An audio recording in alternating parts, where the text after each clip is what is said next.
السلام علیکم ورحمۃ اللہ وبرکاتہ۔ جیسے کہ آپ کو پتہ ہے کہ ہم رہنما اسلام کا سبق نمبر جو ہے 4 پڑھ رہے ہیں، منصب رسالت، اور اس کا پارٹ نمبر 3 ہم پڑھ رہے خاتم النبیین صلی اللہ علیہ وسلم۔ تو ہم نے کچھ پڑھ لیا تھا، تو جہاں تک ہم نے پچھلی ویڈیو میں پڑھا ہے، آج ہم اس سے آگے پڑھیں گے۔ تو اس میں کیا ہے، پھر اللہ نے سب سے آخر میں جناب محمد رسول اللہ صلی اللہ علیہ وسلم کو آخری نبی اور رسول کی حیثیت سے بھیجا۔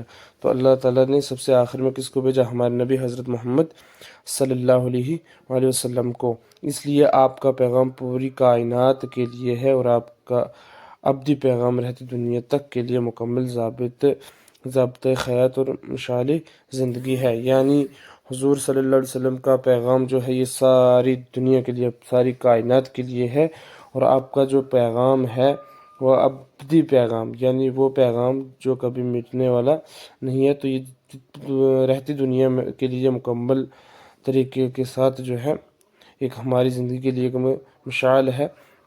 نبی کریم صلی اللہ علیہ وسلم نے ارشاد فرمایا، اگر میرے بعد کوئی نبی ہوتا تو وہ عمر ہوتے، لیکن میں آخری نبی ہوں، میرے بعد کوئی نبی نہیں آنے والا ہے۔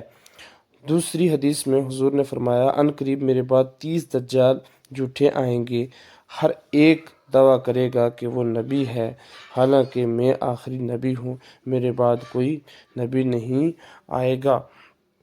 تو میں آپ کو ایک بات بتاؤں کہ اس میں صرف آپ کو یاد رکھنا ہے، میں نے آپ کو کل بھی بتایا تھا کہ خاتم النبیین صلی اللہ علیہ وسلم کا مطلب ہوتا ہے کہ اللہ تعالیٰ کے آخری رسول اور پیغمبر۔ ٹھیک ہے، ہم نے پڑھا تھا کہ اللہ تعالیٰ نے بے شمار انبیاء اور رسول بھیجے ہیں، ان کا پیغام کیا تھا؟ صرف جس قوم کے لیے بھیجے جاتے تھے اسی کے لیے ان کا جو پیغام ہوتا تھا، لیکن ہمارے نبی جو ہیں یہ پوری کائنات کے لیے اللہ تعالیٰ نے نبی بنا کر بھیجے ہیں، ان کا پیغام پوری کائنات کے لیے ہے۔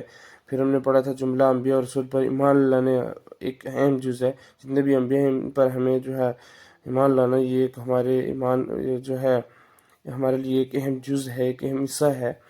لیکن اگر اس میں سے کسی ایک کا بھی ہم انکار کریں گے تو ہم کفر کے ملتزم ہو جائیں گے، مستلزم ہو جائیں گے۔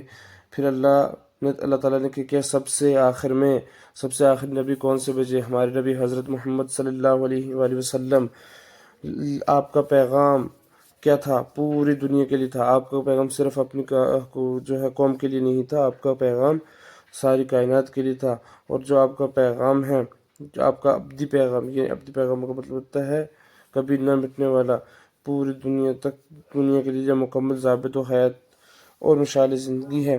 تو ہمارے نبی کریم صلی اللہ علیہ وسلم نے فرمایا، اگر میرے بعد کوئی نبی ہوتا تو وہ عمر ہوتے۔